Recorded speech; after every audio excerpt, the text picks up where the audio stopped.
Si Lola talaga, iba pagdating sa pera. Ako, sayang. Ay, Diyos ko. Bawat barya, bilang na bilang.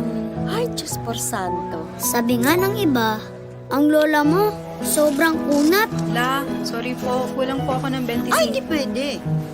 Malaki rin yun pag naipon, ha? Wait lang po, La. Baka meron po ako. Minsan nga, medyo nakakahiya na. Bayad. Dalawa po kayo, La? Isa lang. Huwag mo nang sigilin ang apo ko. Eh, di nakatipid. Kahit may gusto siyang bilhin, Ay, Nay, bagay sa'yo to. hindi pa rin. Ay, nako. Gastos lang to. Maayos pa naman to suot ko. Pero kahit ganyan siya, Bigyan mo ako ng 1-piece chicken joy na may palabok at extra rice. May senior. May senior citizen card ako. ang sarap pa rin niyang kasama.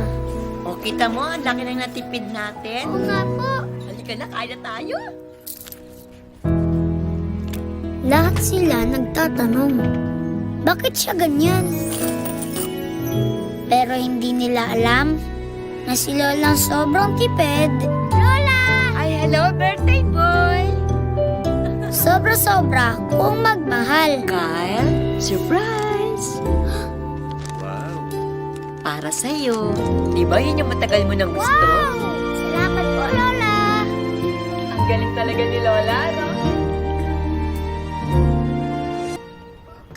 Ang hindi alam ni Lola, dahil sa kanya, Ano to?